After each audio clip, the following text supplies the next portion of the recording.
My name is Donovan Livingston, and I came to address you in the best way I know how, but you have to forgive me. I have to take this moment in for a little while. When I spoke at my high school graduation several years ago, my high school English teacher threatened to replace me on the program or cut my microphone when she found out that I was interested in doing a poem as a part of my remarks. So I am eternally grateful for being able to share this piece of myself in my most authentic voice with you this afternoon. So, spoken word poetry. It insists on participation, so if you feel so compelled, snap, clap, throw up your hands, rejoice, celebrate. Class of 2016, this is your address, and this is your day. Education, then, beyond all other devices of human origin, is a great equalizer of the conditions of men. Horace Mann, 1848. At the time of his remarks, I couldn't read, I couldn't write. Any attempt to do so, punishable by death. For generations, we have known of knowledge's infinite power, yet somehow we have never questioned the keeper of the keys, the guardians of information. Unfortunately, I've seen more dividing and conquering in this order of operations, a heinous miscalculation of reality. For some, the only difference between a classroom and a plantation is time. How many times must we be made to feel like quotas, like tokens and coined phrases, diversity, inclusion? There are days I feel like one, like only, a lonely blossom in a briar patch of broken promises, but hey, I've always been a thorn in the side of injustice, disruptive, talkative, a distraction with a passion that transcends the confines of my own consciousness, beyond your curriculum, beyond your standards. I stand here, a manifestation of love and pain with veins pumping revolution. I am the strange fruit that grew too ripe for the poplar tree. I am a dream act, dream deferred, incarnate, and a movement, an amalgam of memories America would care to forget.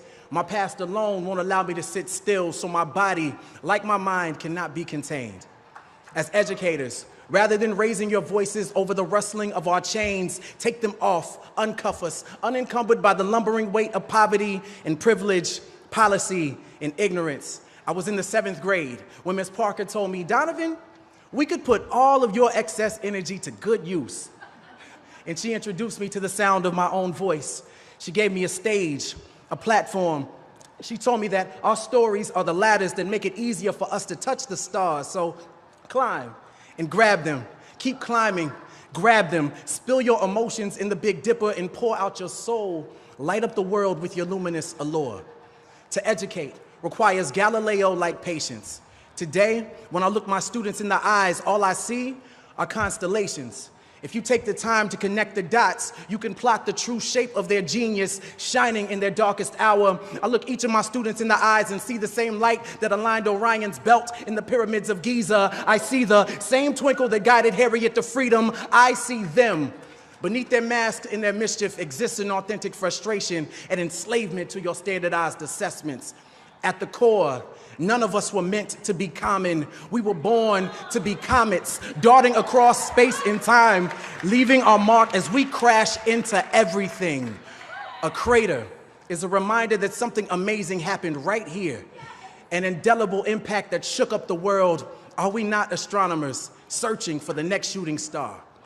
I teach in hopes of turning content into rocket ships, tribulations into telescopes, so a child can see their true potential from right where they stand. And injustice is telling them they are stars without acknowledging the night that surrounds them. Injustice is telling them education is the key while you continue to change the locks. Education is no equalizer. Rather, it is the sleep that precedes the American dream. So wake up, lift your voices until you've patched every hole in a child's broken sky. Wake up, every child, so they know of their celestial potential. I've been the black hole in a classroom for far too long, absorbing everything without allowing my light to escape. But those days are done. I belong among the stars, and so do you. And so do they.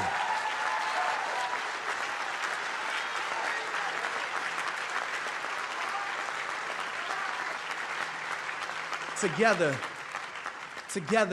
we can inspire galaxies of greatness for generations to come. So no, sky is not the limit. It is only the beginning. Lift off.